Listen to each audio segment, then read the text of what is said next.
नमस्कार दोस्तों, स्वागत है आपका भाई पढ़ ले के यूट्यूब चैनल पर। तो आपको पता है कि हम यूपीएससी सिविल सर्विसेज एग्जाम के प्रीलिम्स 2026 के लिए लास्ट 12 ईयर के प्रीवियस ईयर क्वेश्चंस की प्रैक्टिस कर रहे हैं। और हम हर दिन 15 क्वेश्चंस सॉल्व करते हैं। और यहाँ पे हम क्वेश्चंस को सिंपली सॉल्व करके आगे नहीं बढ़ते, बल्कि हर एक क्वेश्चन का डिटेल्ड एक्सप्लेनेशन देखते हैं। अगर उस पर्टिकुलर क्वेश्चन में कोई इंपॉर्टेंट कीवर्ड है जिससे रिलेटेड हम स्टैटिक का पोर्शन कवर कर सकते हैं, तो हम वो भी करते हैं। साथ ही साथ कुछ सेम ट्रिक्स देखते हैं। ये सेम ट्रिक्स और कुछ नहीं है, बल्कि यूपीएससी की लैंग्वेज को समझना है। क्योंकि अगर आप यूपीएससी की लैंग्वेज को समझ गए, तो बहुत सी ऐसी स्टेटमेंट्स हैं जो आप एलिमिनेट कर देंगे और आंसर तक आसानी से पहुंच पाएंगे। साथ ही साथ आपको ये पता होना चाहिए कि ये क्लासेस मंडे टू फ्राइडे होती है रोज, एंड दोपहर 2:05 पर मैं इन वीडियोस को अपलोड कर देता हूँ। ठीक है। अब देखिए, अभी तक हमने 2014, 2015, 2016, 2017 एंड 2018 के प्रीवियस ईयर पेपर कंप्लीट कर लिए हैं। और अभी हम सॉल्व कर रहे हैं 2019 का प्रीवियस ईयर पेपर। ठीक है। और इस क्लास में हम आज डे नंबर 50 है, इसमें हम सॉल्व करेंगे 2019 के क्वेश्चन नंबर 46 से लेके 60 तक के क्वेश्चंस को। ठीक है। तो अब हम बिना टाइम वेस्ट करे अपनी क्लास की तरफ चलते हैं, इतना इंट्रोडक्शन बहुत है। देखिए, बस पेन चेंज कर लेता हूँ।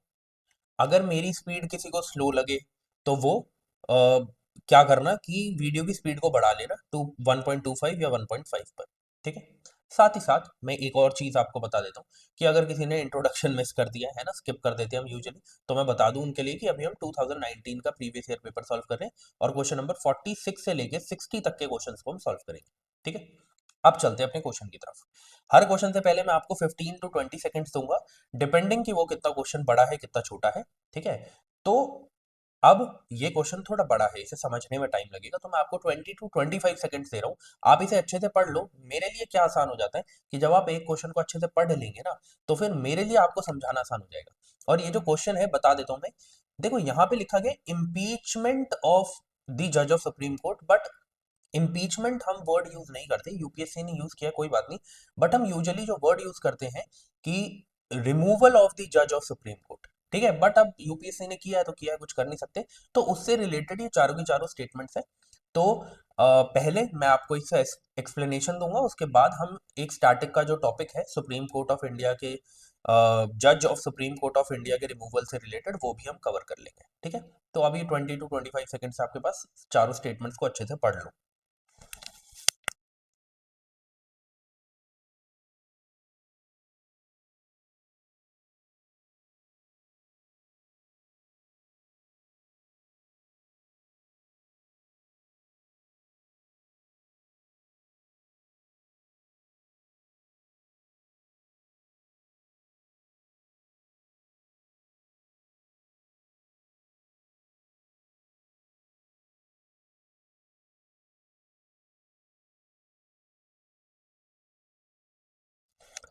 चलिए, आई होप आपने अब तक पढ़ लिया होगा। देखिए, होता क्या है कि पहली स्टेटमेंट में यहाँ पे लिखा है, द मोशन टू इम्पीच अ जज of supreme court of India cannot be rejected by the speaker of Lok Sabha as per the जजेस इंक्वायरी एक्ट 1968। ठीक है। अब देखो जरा, आप एक बात समझो, रिजेक्ट कौन कौन कर सकता है। ठीक है। अगर मैं आपको पूरा प्रोसेस बताऊंगा अभी कैसे रिमूवल किया जाता है सुप्रीम कोर्ट के जज का, बट अभी इतना समझ लो कौन कौन इस रिमूवल को रिजेक्ट कर सकता है कि उन्होंने अब जज को जो यहाँ पर पास हुआ था, कोई अगर बिल, मतलब कि बिल आया पास हो गया, ठीक है, वो, या फिर अगर इनिशियल लेवल पर भी क्या किया जा सकता है कि जो सुप्रीम कोर्ट ऑफ इंडिया का जो जज है, अगर उसके रिमूवल की बात आई है, तो उसको उस टाइम पर इनिशियल स्टेज पे भी रिजेक्ट किया जा सकता है। तो इनिशियल स्टेज पे रिजेक्ट कौन करता है? या तो स्पीकर ऑफ लोकसभा हो, स्पीकर ऑफ लोकसभा हो, या तो चेयरमैन ऑफ राज्यसभा। अब चेयरमैन और स्पीकर कैसे कैसे रोल में आते हैं, वो मैं अभी आपको पूरे प्रोसेस के साथ बाद में बताऊंगा। सेकंड, फाइनल स्टेज पे जब चीजें पहुंचती हैं, तो उस टाइम पर प्रेसिडेंट जो है वो भी इसे रिजेक्ट कर सकते हैं, रिमूवल ऑफ द जज ऑफ सुप्रीम कोर्ट के जो भी मोशन चला है उसको, ठीक है। अब देखो जरा, तो ये तो गलत हो गया कि कैनॉट, ये तो बिल्कुल रिजेक्ट कर सकते हैं, तो ये स्टेटमेंट गलत हो गई। फिर द कॉन्स्टिट्यूशन ऑफ इंडिया, देखो मैंने आपको बार बार एक चीज बताई है प्रीवियस ईयर में भी, जब कहीं पर लिखा हो ना कि कॉन्स्टिट्यूशन ऑफ इंडिया और उसके बाद जो चीजें लिखी है, प्लीज आप थोड़ा सा रुक जाना, उस चीज को अच्छे से समझना कि ऐसी चीज क्या हो सकती है कॉन्स्टिट्यूशन में, नहीं होती। कॉन्स्टिट्यूशन में चीजों को बहुत ही इलाबरेटिव वे में या फिर बहुत ही डिटेल्स में नहीं दिया होता है, ठीक है। तभी तो बोलते हैं कि सुप्रीम कोर्ट इंटरप्रेटर है कॉन्स्टिट्यूशन ऑफ इंडिया का। क्यों? अगर इतने ही डिटेल में सब कुछ दिया होता, इतने ही आसानी से सबको समझ में आता, तो फिर सुप्रीम कोर्ट को ऐसा क्यों बोला जाता कि वो इंटरप्रेट करते हैं जो लिखा गया है कॉन्स्टिट्यूशन ऑफ इंडिया में, है ना। तो इसीलिए याद रखना कि उसमें चीजों को इलाबरेटिव वे में नहीं लिखा हुआ है, ठीक है। तो यहाँ पे यही लिखा कि the constitution of India defines and gives detail, ऐसा तो कुछ नहीं है, डिटेल नहीं दिया। डिटेल के लिए हमेशा कोई रूल्स आते हैं या कोई एक्ट आता है, तो इसीलिए ये जो जजेस इंक्वायरी एक्ट 1968 है, इसके अंदर डिटेल दी गई है, बट कॉन्स्टिट्यूशन ऑफ इंडिया के अंदर डिटेल नहीं दी गई है, ठीक है। तो ये तो गलत हो गया। अब इसके बाद हम आते हैं थर्ड स्टेटमेंट पे। The details of the process of impeachment of the जजेस of the supreme court of India are given in the जजेस इंक्वायरी एक्ट 1968, बिल्कुल सही बात है। अब ये एक्ट तो लाया ही इसीलिए गया था ताकि डिटेल में बताया जा सके कि क्या प्रोसेस है, तो ये चीज तो एकदम ठीक है, लेकिन ये बोलना कि डिटेल में सब कुछ कॉन्स्टिट्यूशन ऑफ इंडिया में दिया गया है, ऐसा गलत है। तो इसीलिए याद रखना, जब भी कॉन्स्टिट्यूशन ऑफ इंडिया आता है और उसमें लिखा होता है कि ये वहां पे डिफाइंड है, वहां पे इसकी डिटेल दी गई है, तो थोड़ा सा सतर्क हो जाना, ठीक है। फिर इस पे आते हैं, if the motion of the impeachment of the जज is taken up for voting, the law requires the motion to be backed by each house of the parliament and supported by the majority of the total membership of that house by not less than two third of the total members of the house present and voting. यहाँ पे simply बोल दिया, अगर छोटे से वे में बोलूं, कि अगर आपको इम्पीच करना है जज को सुप्रीम कोर्ट के, तो आपको स्पेशल मेजॉरिटी से उस मोशन को पास करना पड़ेगा। तो ये जो यहां से यहां तक लिखा गया है ना, backed by each court of the parliament, हाँ, यहां से लेके यहां तक, यहां से लेके यहां तक सिर्फ डेफिनेशन दे दी है स्पेशल मेजॉरिटी की। तो ये चीज एकदम ठीक है कि स्पेशल मेजॉरिटी से ही इन्हें इनका रिमूवल किया जा सकता है। तो third and fourth statement correct है, बट हमारा काम ये नहीं है कि सिर्फ इतना करके आगे बढ़ जाओ, हमारा काम है कि अब पूरा का पूरा प्रोसेस देखना कि होता क्या है, ठीक है। क्योंकि अब अगर क्वेश्चन बनते हैं तो वो यहां से बनेंगे और वहां से तो नहीं बनेंगे, ठीक है। मैं बोलता हूं कि पूरा का पूरा टॉपिक सेम आ सकता है, कि जैसे removal of supreme court of India, removal of the जजेस of supreme court of India से रिलेटेड क्वेश्चन बिल्कुल आ सकता है, पर स्टेटमेंट सेम आए ना आए वो अलग बात है, ठीक है। तो इसके लिए हमें टॉपिक को पढ़ना है और स्टेटमेंट्स जो वहां पे दी गई थी उनको रट्टा नहीं मारना है, हमें पूरा टॉपिक पढ़ना है, ठीक है। तो अब देखो, यहाँ पे बोला गया है जो इम्पीचमेंट है सुप्रीम कोर्ट जज की, वो किस में दे रखी है, वो जजेस इंक्वायरी एक्ट 1968 में दे रखी है, वो पूरा का पूरा प्रोसेस, कि क्या प्रोसेस फॉलो किया जाएगा। वो प्रोसेस क्या है, देखो, सबसे पहले क्या होगा, एक मोशन पास होगा, ठीक है। अब उस मोशन को पास करने के लिए अगर वो लोकसभा में स्टार्ट हो रहा है तो ठीक है, अगर वो राज्यसभा में स्टार्ट हो रहा है तो ठीक है, बट दोनों के मोशन को, मतलब कि इनिशियल स्टेज पर सिर्फ और सिर्फ पार्लियामेंट के अंदर लाने के लिए ही लोकसभा में 100 मेंबर्स चाहिए, जो उस मोशन को क्या करे, बैक करे, ठीक है। उस मोशन को जिसे हम कहते हैं कि सपोर्ट प्रोवाइड करे, कि यहां तक पहुंचाओ तो पहले पार्लियामेंट तक। नहीं तो ऐसा थोड़ी है एक मेंबर खड़ा होकर कहेगा नहीं, इनके अंदर इनकैपेसिटी है, ठीक है, या इन्होंने मिसबिहेवियर किया है, और पार्लियामेंट में स्टार्ट हो जाएगा मोशन, ऐसा नहीं है ना।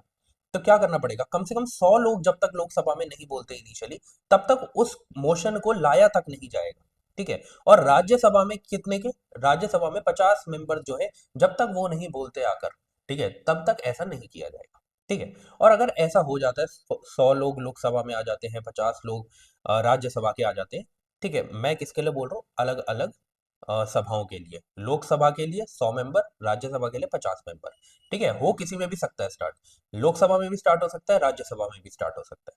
उसके बाद, तो अगर लोकसभा में स्टार्ट होता है तो स्पीकर क्या करेंगे, स्पीकर को सबमिट किया जाएगा, और अगर राज्यसभा में ये मोशन स्टार्ट होता है तो फिर चेयरमैन को सबमिट की जाएगी ये जो इनिशियल नोटिस है वो, ठीक है। अब देखो क्या है इसमें, स्पीकर और चेयरमैन का रोल क्या है। अब देखो यहीं पर रोल आ जाता है स्पीकर का और चेयरमैन का। अगर वो यहीं पे रिजेक्ट करना चाहे तो वो यहीं पे रिजेक्ट कर सकते हैं, उनके पास ये पावर है, वो यहीं पे रिजेक्ट कर सकते हैं। तो मैंने आपको ऊपर बताया था कि स्पीकर और चेयरमैन के पास पावर है कि वो इस मोशन को रिजेक्ट कर सकते हैं, तो वो इनिशियल स्टेज पे यहीं पे उन्हें मिल जाती है पावर। ठीक है।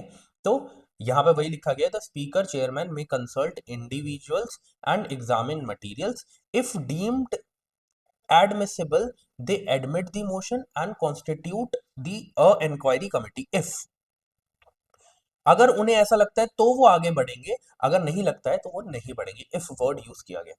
इंक्वायरी कमेटी पे चलते हैं। जो इंक्वायरी कमेटी उसके बाद बैठाई है, चाहे वो लोकसभा के स्पीकर ने बैठाई हो या चेयरमैन के राज्यसभा के चेयरमैन ने बैठाई हो, उसमें 3 मेंबर होंगे उस कमेटी में। ठीक है। और वो क्या करेंगे, वो इस चीज को चेक करेंगे। अब ये 3 मेंबर में कौन होगा, सुप्रीम कोर्ट के जज होंगे, हाई कोर्ट के चीफ जस्टिस होंगे, और कोई भी एक डिस्टिंग्विश्ड ज्यूरिस्ट जो भी लगता है कि ये इनके पास इतनी नॉलेज है कि ये इस मैटर में आ सकते हैं, उनको लाया जाएगा। ठीक है। फिर क्या किया जाएगा, ये कहाँ पे दिया गया है ये कि कमेटी में कौन लोग होंगे, जजेस इंक्वायरी एक्ट 1968। तो ये कॉन्स्टिट्यूशन में नहीं दिया, ये पूरा इस एक्ट में डिफाइन किया गया है। ठीक है। अब ये बोला भी गया है इधर कि तभी आप इनको रिमूव कर सकते हैं जब दो ही केस में आपको यहां दिख रहा है, प्रूवन मिसबिहेवियर और इनकैपेसिटी एग्जिस्ट, उसी केस में इनको निकाला जा सकता है, और कोई भी रीजन नहीं होगा। ठीक है। उसके बाद पार्लियामेंट में मान लो कमेटी ने अपनी रिपोर्ट सेंड करी और ये पाया जाता है कि हाँ इनका रिमूवल करना जरूरी है, तो उस टाइम पर क्या होगा, स्पेशल मेजॉरिटी से उस मोशन को पास करना होगा, स्पेशल मेजॉरिटी से उस मोशन को पास करना होगा, तभी जाके उनके रिमूवल की बात आएगी। ठीक है। अब ऐसा हो कि मान लो कि मोशन पास हो जाता है, फिर ये चीज कहां बढ़ती है, प्रेसिडेंट के पास, प्रेसिडेंट के साइन होना जरूरी है। अब इस स्टेज में, फाइनल स्टेज में जाके प्रेसिडेंट अगर मना करना चाहे कि नहीं रिमूवल, मैं नहीं मतलब कि रिमूवल नहीं होगा, तो वो बात मान ली जाएगी। तो अभी क्या है, अभी यहाँ पे आगे प्रेसिडेंट के पास पावर है कि उन्हें इस मोशन को पास करना है या नहीं करना है, साइन करना है या नहीं करना है। ठीक है। और अगर वो मान लेते हैं, then the president then issues an order for the जजेस रिमूवल फ्रॉम ऑफिस। ठीक है। उसके बाद ग्राउंड्स ऑफ रिमूवल मैंने आपको बता दिया, या तो मिसबिहेवियर बोलो कि उनका बिहेवियर जो था अच्छा नहीं था, या तो इनकैपेसिटी हो, इसी तरीके से आप उन्हें निकाल सकते हैं। ये दोनों चीजें कॉन्स्टिट्यूशन में भी मेंशन्ड है और जजेस इंक्वायरी एक्ट में भी इंक्लूडेड है। ठीक है। तो यही दो तरीके हैं जिनसे उन्हें निकाला जा सकता है। बार बार क्यों बोल रहा हूं, अगर क्वेश्चन ऐसा बन के आ गया, which of the following are the reasons for the removal of the जज ऑफ सुप्रीम कोर्ट, तो नीचे 3 ऑप्शन दिए होंगे, तो याद रखना दो ही चीजें हैं, या तो मिसबिहेवियर या इनकैपेसिटी, बस। ठीक है।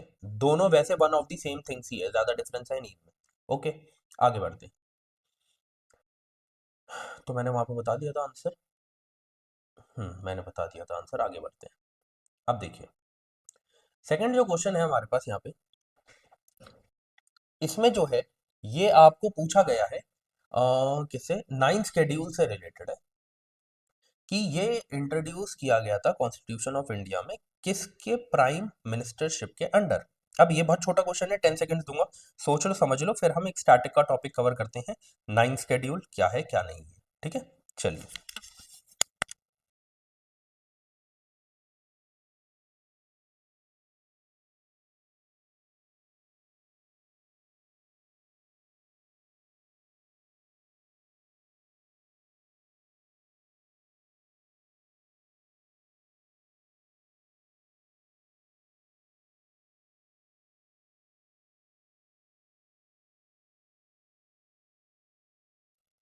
चलिए, अब देखो 9th शेड्यूल आया कब, अगर ये भी पता हो ना तो भी आप इसे सॉल्व कर लोगे। ऑप्शन पे आते हैं, पहले हम समझते हैं क्या है, कब आया था। ठीक है। अब देखो जरा, इसको ऐड किया गया था फर्स्ट अमेंडमेंट में 1951। तो आंसर तो पता चल गया कि जब फर्स्ट अमेंडमेंट से आया 1951 के अंडर, तो उस टाइम पर तो हमारे पहले प्रधानमंत्री जो थे वही होंगे, जवाहरलाल नेहरू। ठीक है। अब बट हमारा काम इतना नहीं है, हमारा काम ये है कि आप समझ लें कि ये 9th शेड्यूल क्यों लाया गया था। ठीक है। आपको पता है जो हमारा 9th शेड्यूल है वो लैंड रिफॉर्म से रिलेटेड है।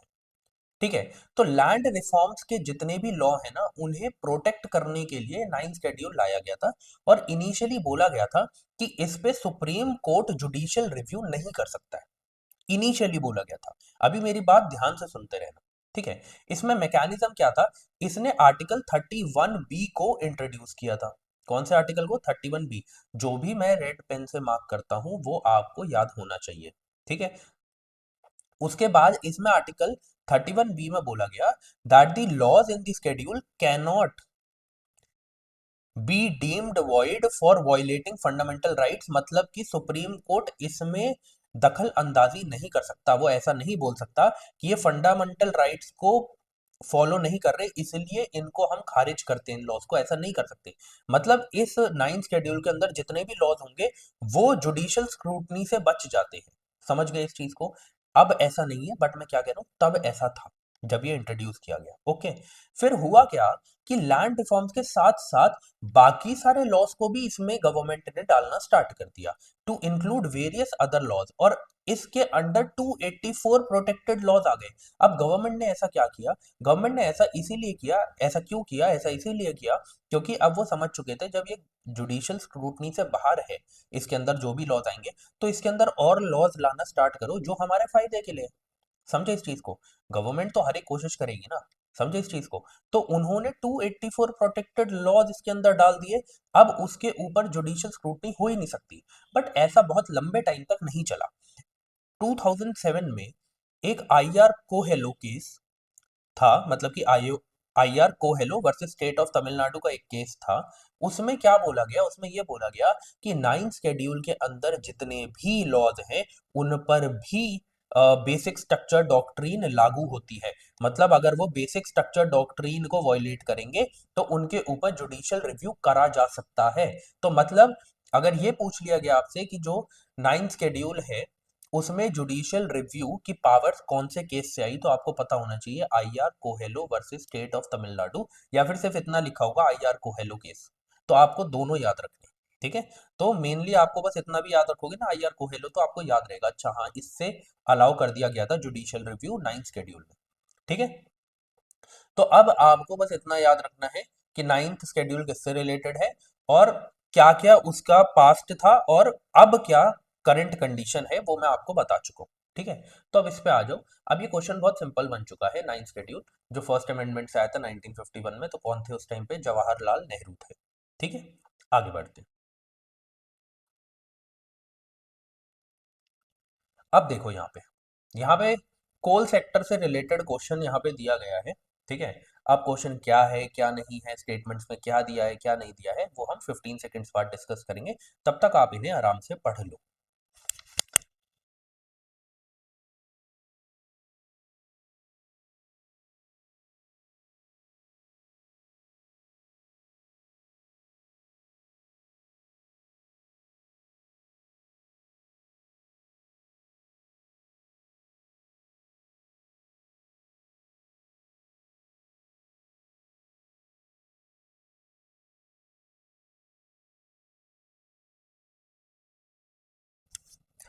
चलिए देखिए जरा।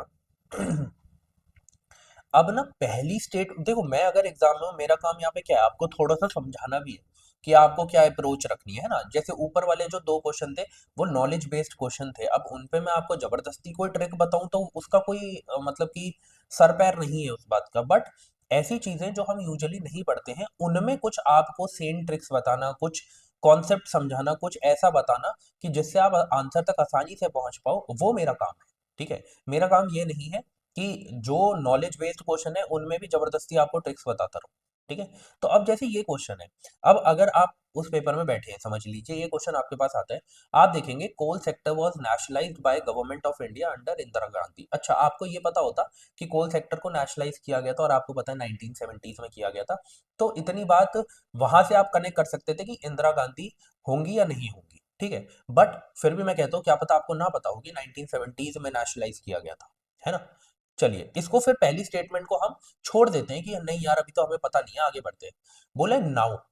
पहली बात तो जब भी वो ऐसे लिखते हैं ना, नाउ, टिल रिसेंटली, उन स्टेटमेंट्स को जनरली मैंने देखा है वो गलत ही करते हैं। क्यों? क्योंकि वो यही आपको बताने की कोशिश कर रहे हैं कि भाई अब ऐसा हो गया है पर तुझे पता नहीं है, तूने बहुत कुछ पढ़ा पर ये नहीं पढ़ा। अब एक बात सोचो, खुद कॉमन सेंस लगाना, कोल ब्लॉक्स को क्या लॉटरी बेसिस पे दिया जा सकता है? खुद सोचना। आपको पता है कि कोल ब्लॉक्स को तो किस पे दिया जाता है? ऑक्शन बेसिस पे दिया जाता है। ऑक्शन बेसिस पे दिया जाता है। तो इसका मतलब क्या है कि सेकंड स्टेटमेंट गलत हो गई। चलिए मान लेते हैं कि आपको ये भी नहीं पता था, मान लीजिए आपको ये भी नहीं पता था, फिर भी अब आपने ये देख लिया नाउ, और टिल रिसेंटली जहां पे आपको देखने को मिलेगा अब आगे आने वाले एग्जाम्स में, आपको सतर्क रहना है। आपको सतर्क रहना है कि भाई इस स्टेटमेंट को ही गलत कर सकते हैं, थोड़ा पढ़ लो। अब देखो थर्ड स्टेटमेंट पे आओ, मान लो ये दोनों नई स्टेटमेंट आपको पता है। India imported coal to meet the shortages of domestic supply की, अभी तक हम क्या कर रहे थे, इंपोर्ट कर रहे थे चीजों को। बोल रहे but now India is self sufficient in coal production. अब आप खुद सोचो कि इतना तो आपको पता है ना भाई, हम इतना कोल इंपोर्ट करते हैं, हम एकदम से कैसे सेल्फ सफिशिएंट हो जाएंगे? तो ये स्टेटमेंट तो वैसे ही गलत हो गई। तो देखो, ये स्टेटमेंट भी गलत थी, ये स्टेटमेंट भी गलत थी, और जब आपने ये दोनों स्टेटमेंट देख ली ऑप्शंस के हिसाब से आपको पता चल गया ये तो सही है। और नेशनलाइज कब किया गया था? नेशनलाइज किया गया था 1972 में, और उस टाइम पे इंदिरा गांधी थी। तो अगर आपको पहली स्टेटमेंट नहीं भी पता होती, आप बाकी दोनों स्टेटमेंट्स को भी देखते, तो भी आप आंसर तक पहुंच जाते। अगर आपको सेकंड स्टेटमेंट भी नहीं पता थी, थर्ड स्टेटमेंट से ही आप आंसर तक पहुंच जाते। हाँ, आज इस टाइम के क्वेश्चन इस टाइप के जो यहाँ पे स्टेटमेंट के बाद ऑप्शंस दिए होते हैं, वो इतने आसान नहीं होते। बट यार हम प्रीवियस ईयर पेपर से सीख तो सकते हैं ना कि क्या सही कैसे बना रहे हैं, वो कैसे गलत बना रहे हैं। हम लैंग्वेज तो समझ सकते हैं ना। अगर हम एग्जाम में बैठे हुए एक स्टेटमेंट भी एलिमिनेट कर पाते हैं अपने पीवाईक्यू एनालिसिस से, तो हम बाकियों से बहुत आगे हैं। समझे इस बात को? इसीलिए पीवाईक्यू को पढ़ना बहुत इंपॉर्टेंट है। अब देखो हमने यहाँ पे देखा, अब इस क्वेश्चन से हम और कुछ नहीं ले जा सकते, तो हम थोड़ा कोल से रिलेटेड ज्योग्राफी ही पढ़ लेते हैं। समझे इस चीज को? आओ जरा थोड़ा सा पढ़ लेते हैं ज्योग्राफी। अब क्लासिफिकेशन एंड टाइप्स जो हैं कोल के, वो देख लो। सबसे पहले कहाँ पे लिखा है, हाँ, आपको पता है कैसे कैसे टाइप के कोल होते हैं? एक होता है एंथ्रासाइट, एक होता है बिट्यूमिनियस, एक होता है लिग्नाइट, एक होता है पीट। अब ऊपर से नीचे तक क्वालिटी घटती जाती है। क्वालिटी क्यों घटती जाती है वो भी अभी बात करेंगे, ठीक है। अब कोल को क्लासिफाई किस किस बेसिस पे किया जाता है, ये तो मैंने टाइप बता दिया आपको। किस किस बेसिस पे किया जाता है कि उसके अंदर कितना कार्बन कंटेंट है। अगर कार्बन कंटेंट ज्यादा है तो उतना अच्छा होता है कोयल, ठीक है। मॉइस्चर कंटेंट कितना है, कैलोरीफिक वैल्यू कितनी है, reflecting the degree of transformation, ये तो कैलोरीफिक वैल्यू के बारे में बता रखा है। अब इसे छोड़ो, एंथ्रासाइट पे आओ। एंथ्रासाइट में मैंने क्या बोला, जितना ज्यादा कार्बन उतनी ज्यादा अच्छी क्वालिटी। एंथ्रासाइट को बेस्ट क्वालिटी माना जाता है, ठीक है। ये कितना है कि इसके अंदर जो कार्बन कंटेंट है वो 80 से 95% तक होता है। कितना होता है? 80 से 95% तक होता है। ओके। तो जब कार्बन कंटेंट अच्छा है तो जो कोल होता है वो क्लीनली बर्न करता है। वो कैसे करता है? क्लीनली बर्न करता है, और उसकी जो हीटिंग वैल्यू होती है वो हाई होती है, ठीक है। अब बात करें अगर कि एंथ्रासाइट हमारे इंडिया में कहाँ मिलता है, तो आपको जम्मू एंड कश्मीर में देखने को मिलेगा, ठीक है। क्या हमारे देश में सबसे ज्यादा एंथ्रासाइट कॉइल मिलता है, टाइप का कॉइल मिलता है? नहीं। हमारे देश में इसकी जो क्वांटिटी है वो काफी कम है, और मेनली आपको स्मॉल क्वांटिटीज में ही देखने को मिलेगा, वो भी कहाँ पे? जम्मू एंड कश्मीर में, ठीक है। आ जाओ बिट्यूमिनियस पे। बिट्यूमिनियस में एंथ्रासाइट से थोड़ा कम कार्बन की परसेंटेज होती है, जो कि कितनी होती है? 60 से 80% होती है, ठीक है। अब इसके बाद चलते हैं लिग्नाइट पे। लिग्नाइट को क्या बोला जाता है? इसको ब्राउन कोल बोला जाता है। ब्राउन कोल क्यों बोला जाता है? क्योंकि इसमें कार्बन की जो मात्रा है, कंटेंट जो है कार्बन का, वो काफी कम देखने को मिलता है। कितना होता है? 40 से 55% तक ही कार्बन होता है, ठीक है। मतलब 50% ही कार्बन होता है। इस वजह से इसमें से ज्यादा स्मोक निकलती है, इसमें से ज्यादा स्मोक निकलती है, ठीक है। इसमें मॉइस्चर भी काफी ज्यादा देखने को मिलता है। ये जो लिग्नाइट है ये हमारे देश में काफी ज्यादा देखने को मिलता है हमें, ठीक है। और इसलिए बोलते हैं कि हमारे देश में जो कोल की क्वांटिटी है, कोल की क्वालिटी है, वो लिग्नाइट टाइप की है और बहुत ज्यादा मात्रा में है, ठीक है। इसलिए हम उसे ज्यादा यूज नहीं कर पाते, क्योंकि हमें यूज करने के लिए अगर कम धुआं चाहिए, अच्छा हीटिंग वैल्यू अच्छी चाहिए, तो एंथ्रासाइट चाहिए हमें, ठीक है, जो कि हमारे देश में कम क्वांटिटी में मिलता है। उसके बाद आता है पीट। पीट का मतलब है जिसके अंदर कार्बन कंटेंट 40% से भी कम है, जिसके अंदर कार्बन कंटेंट 40% से भी कम है, इसकी ऑब्वियसली हीटिंग वैल्यू कैसी होगी, लो होगी। ठीक है। फिर इधर ये बताया गया कि इंडियन कोल रिजर्व जो है हमारे इंडिया में, अगर बात करें कहाँ कहाँ पे हमें कोल रिजर्व देखने को मिलते हैं, तो प्रीडोमिनेटली हमें कहाँ देखने को मिलते हैं, गोंडवाना कोल फील्ड्स में, जहाँ पे 98% हमें अपने टोटल रिजर्व्स एंड प्रोडक्शन देखने को मिलती है। ठीक है, ये कहाँ पर है, ये आपको पेनिनसुलर रीजन में देखने को मिलेगा। ठीक है। इन कोल की जो यहाँ पे गोंडवाना कोल फील्ड्स में मिलती है, इनकी जो कोल की मतलब कि जैसे हम कहते हैं क्वालिटी है, वो थोड़ी सी लो है। ठीक है। और ऐश कंटेंट जो है वो हाई है। ऐश कंटेंट कैसा है, वो हाई है। जो अगर यहाँ तो पता चल गया पेनिनसुलर रीजन में देखने को मिलती है, बट बेसिकली अगर हम कौन से वैली, कौन से रीजन की बात करें, तो आपको देखने को मिलेगी दामोदर वैली में, महानदी वैली में, सोन वैली में, गोदावरी में, वारधा वैली में। ठीक है। और की फील्ड्स कौन सी है, झारिया एंड रानीगंज। अब मुझे जरा बताना, ये झारिया एंड रानीगंज कहाँ पे है, जहाँ पे सबसे ज्यादा कोल मिलता है वही तो है। अब मेरे को बताना जरा कहाँ पर है। ठीक है। फिर tertiary coal fields are younger, primary जो है वो सबसे पुरानी होती है, जो टर्शरी होती है वो सबसे यंग होती है। ठीक है। बस इतना आपको याद रखना है। और जो टर्शरी कोल फील्ड्स है वो हमारे इंडिया में कहाँ देखने को मिलती है, नॉर्थ ईस्टर्न स्टेट्स में, जो north eastern part of India है, वहां पे हमें देखने को मिलती है कौन सी, टर्शरी कोल फील्ड्स, जो सबसे यंगर कोल फील्ड्स है। ठीक है। इसमें मॉइस्चर अब यंगर है तो ऑब्वियसली इसमें मॉइस्चर का कंटेंट ज्यादा देखने को मिलेगा और सल्फर कंटेंट भी ज्यादा देखने को मिलेगा। अब आपको पता चल गया होगा कि कोल क्या होता है, किस किस टाइप का होता है, हमारे देश में कहाँ कहाँ मिलता है। बस मुझे कमेंट सेक्शन में जरूर बताना कि झारिया एंड रानीगंज कहाँ पर है। ठीक है। तो आपके दिमाग में वैसे तो ये दामोदर, महानदी, सोन वैली देख के आपके दिमाग में आ गया होगा कि ये कौन सा रीजन है, बट फिर भी आप मुझे कमेंट सेक्शन में बताना। ठीक है। आगे बढ़ते हैं। ओके, नेक्स्ट क्वेश्चन यहाँ पे जो दिया गया है, ये दिया गया है the parliament prevention of disqualification act 1959 से रिलेटेड। ठीक है। अब इसमें क्या है क्या नहीं है ये हम पढ़ लेंगे। ओके। अब देखो 1959 है। ठीक है। 59 से 69, 79, 89, 99 कितने हो गए, 1 2 3 4, उसके बाद 5 6, 60 साल पूरे हो गए थे। तो ऐसा क्वेश्चन क्यों नहीं पूछा जाएगा, इसलिए मैं आपको करंट अफेयर्स में ऐसी चीजें पहले ही करवा देता हूँ। ठीक है। 2019 का पेपर है ना, तो इतने साल हो गए अब इसे, तो क्वेश्चन क्यों नहीं पूछा जाएगा, क्वेश्चन बिल्कुल पूछा जाएगा। तो ऐसी चीजें कि कौन सी क्वेश्चंस आ सकते हैं, कौन से नहीं आ सकते, ये मैं आपको करंट अफेयर्स में करवा देता हूँ। तो आपको कुछ नहीं करना, वो लेक्चर्स आपको प्लेलिस्ट में मिल जाएंगे, यूट्यूब की प्लेलिस्ट में। ठीक है। आपको कुछ नहीं करना, उन लेक्चर्स को जाके सिंपली देखना है, पीडीएफ से रिवाइज करना है, इतना काम कर लो। ठीक है। अगर आप इतना काम कर रहे हो तो आप बाकी लोगों से थोड़ा आगे ही हो, क्योंकि मैं वहां पे डेली बेसिस पे जाके एनालिसिस एनालिसिस कर कर कोई भी करंट अफेयर्स लाता हूँ, वो भी क्वेश्चन की फॉर्म में। तो आप लोगों के लिए बहुत ईजी हो जाएगा चीजों को रिवाइज करना। ठीक है। अब देखो ये क्वेश्चन पूछा गया था, फिर से आपको 15 सेकंड दे रहा हूँ, सोच लो समझ लो, उसके बाद हम इस क्वेश्चन को सॉल्व करते हैं और क्या है क्या नहीं है इसके अंदर वो चेक करते हैं।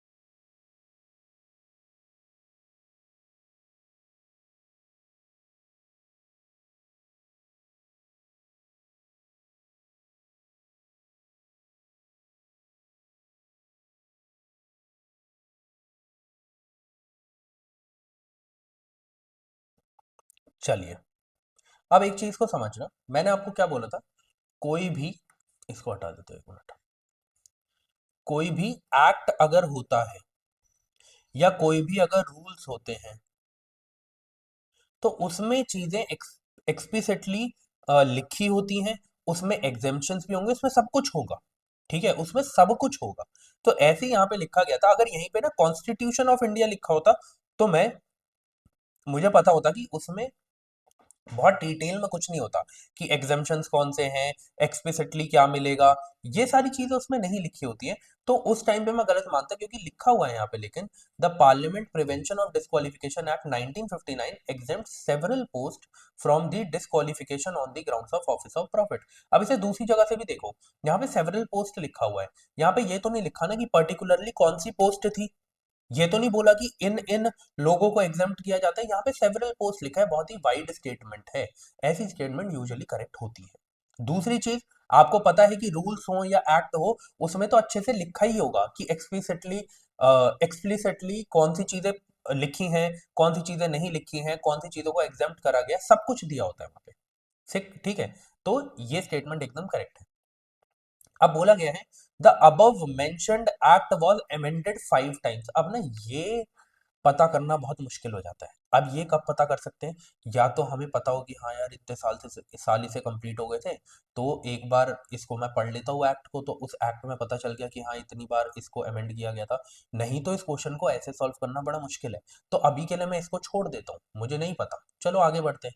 The term office of profit is well defined in the constitution of India. अब यहाँ पे सिर्फ टर्म की बात करी गई है, यहाँ पे क्या बोला गया, बस टर्म। ठीक है, पर मैंने आपको क्या बोला, कोई भी चीज क्या वेल डिफाइंड होगी कॉन्स्टिट्यूशन में, या सिर्फ लिख के कि ऑफिस ऑफ प्रॉफिट कुछ होता है आगे बढ़ जाएंगे?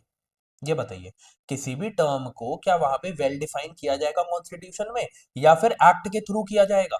तो इसीलिए बोलते हो ये चीज आपको पता होनी चाहिए कि ना ही ये कॉन्स्टिट्यूशन ऑफ इंडिया में वेल डिफाइंड है, ना ही ये आपके आरपीए जो एक्ट है 1951 का, उसमें कहीं पर भी इंक्लूडेड है। अब ये टर्म ऑफिस ऑफ प्रॉफिट जब यहाँ पे लिखी हुई है, तो कहाँ पर ये दी होगी, कहाँ पर ये टर्म वेल डिफाइंड होगी? ऑब्वियसली इस एक्ट में वेल डिफाइंड होगी।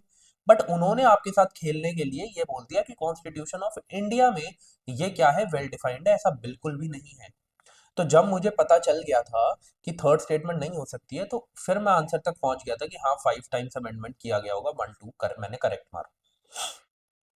पर इस चीज को समझा करो कि कोई भी चीज ना, कोई भी टर्म हो, कुछ भी हो, उसका वेल डिफाइन होना बहुत मुश्किल है कॉन्स्टिट्यूशन ऑफ इंडिया में। ठीक है, इसीलिए तो बोलते हैं कि supreme court of India interpreter है कॉन्स्टिट्यूशन का। क्यों? वहां पे सब कुछ बहुत क्लियरली नहीं लिखा गया है, ऊपर ऊपर से लिख के छोड़ दिया गया है।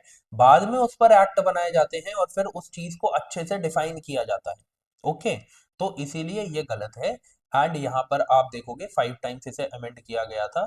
ठीक है, अब ये याद नहीं करना कब कब किया गया था, बट फिर भी मैं आपको आपकी एक्स्ट्रा नॉलेज के लिए बता देता हूँ। 1960, 1992, 1993, 2006 एंड 2013। इसे याद करने की जरूरत नहीं है, बट फिर भी मैंने आपको बता दिया। उस साल के लिए क्वेश्चन इंपॉर्टेंट था, ये एक्ट इंपॉर्टेंट था। अब हर एक्ट को याद करने लगोगे तो कोई मतलब नहीं है। जिन एक्ट को 25 साल, 50 साल, 100 साल, 15 साल, 10 साल, 5 साल हो चुके हैं, बस उनको पढ़ना है। ठीक है, अब देखो, वो नहीं चाहते थे ऑब्वियसली आपसे कि आपको पता होगी 5 बार अमेंड किया नहीं किया, बट उनको ये पता करना था कि क्या थर्ड स्टेटमेंट को ये पता कर पाते हैं या नहीं कर पाते, क्योंकि उन्होंने थर्ड स्टेटमेंट हर एक ऑप्शन में दिया है। ठीक है, अगर आप इसको गलत कर देते तो आप फिर आंसर तक पहुंच जाते। इस नॉलेज की जरूरत नहीं थी आपको, समझे इस चीज को? तो अब हमें समझ में आ रहा है कि यूपीएससी कैसे क्वेश्चंस पूछता है ना, और कैसे हमें उन्हें सॉल्व करना है। आगे बढ़ते, अब देखो जरा, under which schedule of the constitution of India the transfer of tribal land to private parties mining be declared null and void? ऐसा कौन से एक्ट में लिखा गया है, कौन से स्केड्यूल में सॉरी लिखा गया है, कौन से स्केड्यूल में इसकी बात करी जाती है? आपको सोचना है, समझना है। 10 सेकेंड है आपके पास, उसके बाद मैं आपको बताता हूँ। और ये भी बता दूं कि ट्राइबल लैंड से रिलेटेड मैंने आपको 2 आर्टिकल्स करवाए थे, सॉरी 2 स्केड्यूल करवाए थे, और उसमें मैंने आपको भली भांति तरीके से बताया था क्या सही होगा क्या गलत होगा, और उसमें से एक ही आर्टिकल इधर दिया गया है, तो आप समझ जाओगे कौन सा सही है। ओके, 10 सेकेंड है आपके पास।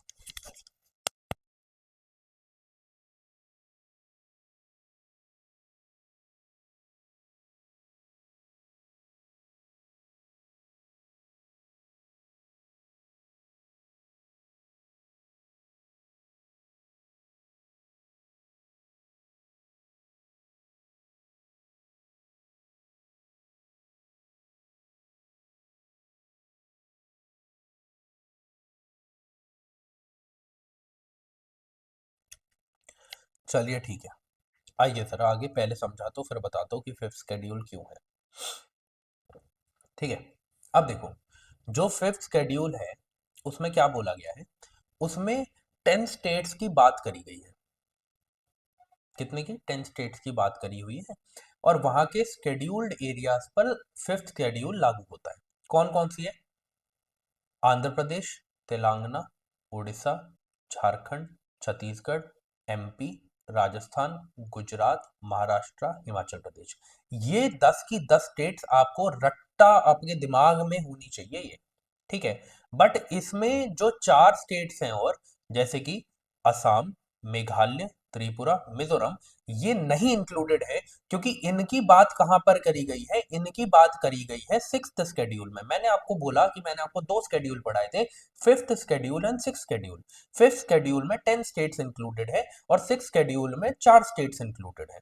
दोनों अलग अलग हैं, आपको याद रखना है। ठीक है, क्वेश्चन ऐसे बहुत बार पूछे गए हैं पीसीएस में भी और यूपीएससी के वेरियस एग्जाम्स में भी, कि इन 10 स्टेट्स में असम, मेघालय, त्रिपुरा, मिजोरम से इंक्लूडेड चीजें दे देते हैं, बट आपको याद रखना है उसमें तो ये है ही नहीं। ठीक है, अब इसका ऑब्जेक्टिव क्या है फिफ्थ शेड्यूल का? कि जो यहाँ पर ट्राइबल लोग रह रहे हैं इन स्टेट्स में, जिसकी बात करी गई है 10 स्टेट्स में, उनके इंटरेस्ट पर बात करी गई है, उनके कल्चर को बचाने की बात करी गई है, उनकी लैंड को बचाने की बात करी गई है, क्योंकि उनका कल्चर जो है कहीं ना कहीं उनकी लैंड से ही कनेक्टेड है, आसपास के इन्वायरमेंट से ही कनेक्टेड है। आपको पता है जो ट्राइबल लोग हैं, उनका पूरा का पूरा कल्चर, उनका पूरा का पूरा रिलीजन जो है, वो उनकी लैंड और उनके इन्वायरमेंट से जुड़ा हुआ है, आसपास के इन्वायरमेंट से। तो उनके कल्चर को अगर बचाना है तो लैंड, उनकी लैंड को भी बचाना पड़ेगा, और उनके वेलफेयर और उनके सेल्फ गवर्नेंस पे काम करना है, क्योंकि आपको पता है कि वो खुद को गवर्न करना चाहते हैं हमेशा से। क्यों? आपने कब देखा होगा 1800s में, जब आपने ट्राइबल रिवोल्ट देखे, तब भी वो यही बोलते थे कि हमें सेल्फ गवर्न करना है, हमें सेल्फ रेगुलेट करना है अपने एरियाज को। ठीक है, इसीलिए आज उन्हें ये पावर दी गई है कि आप सेल्फ गवर्न कर सकते हैं। उनको क्या किया गया है? उनको इंक्लूड किया गया है law making powers, law making में। समझे इस चीज को? और इसके लिए कौन से एरियाज को देखा जाएगा? जो हाई ट्राइबल पॉपुलेशन है जहाँ पे। ठीक है, अब देखो गवर्नर का रोल क्या है।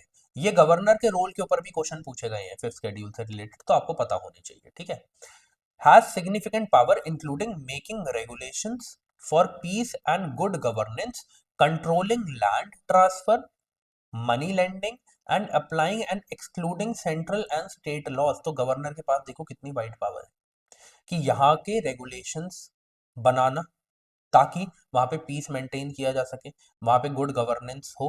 लेकिन ये जो गवर्नर का रोल है ना, ये भी कैसे डिफाइन होता है मैं आपको बताऊंगा। ये ट्राइब एडवाइजरी काउंसिल से डिफाइंड होता है, और इसमें जो है, इसमें इन ट्राइबल लोगों को इंक्लूड किया गया है।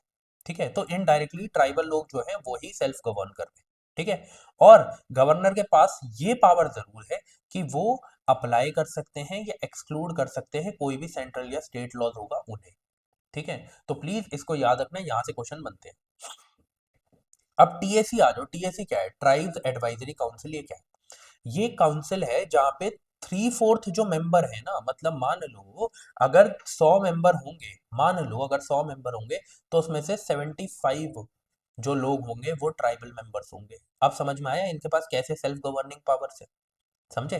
तो 75 लोग जो होंगे वो ट्राइबल मेंबर्स ही होंगे। ठीक है, और ये एडवाइस करते हैं गवर्नर को ऑन ट्राइबल वेलफेयर। अब समझ में आया कि कैसे इसके आधार पर गवर्नर करते हैं, मतलब कि इनडायरेक्टली कौन अपने लिए रूल्स बना रहा है? ट्राइबल मेंबर्स ही अपने लिए रूल बना रहे हैं।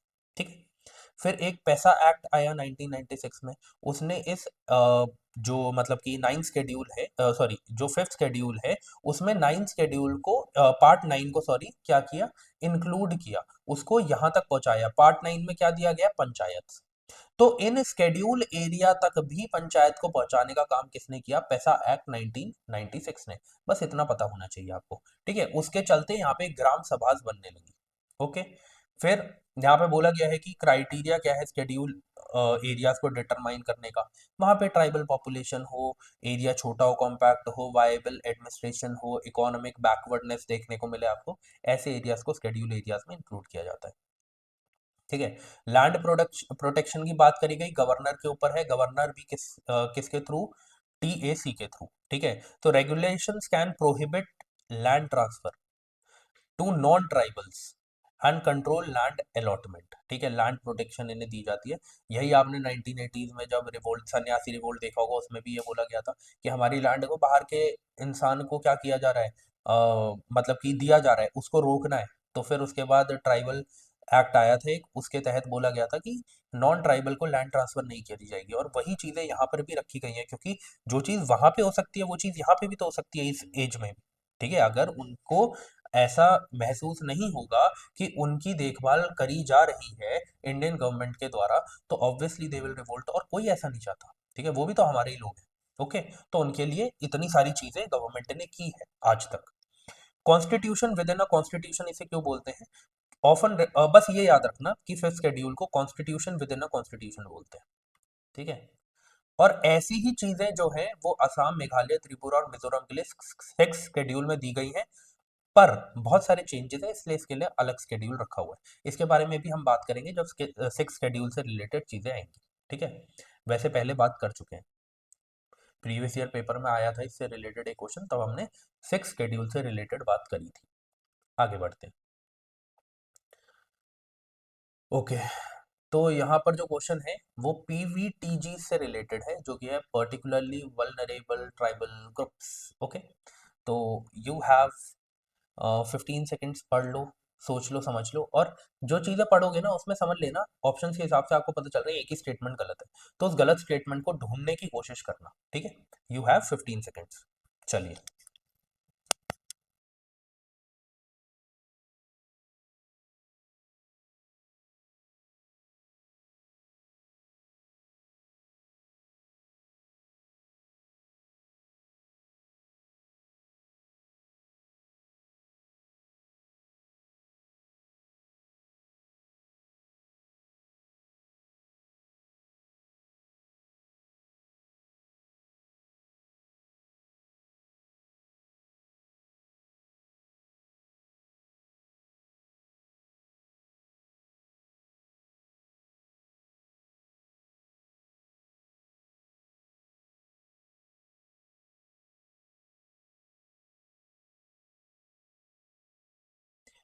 चलिए, देखिए, PVTGs reside in 18 states and one union territory.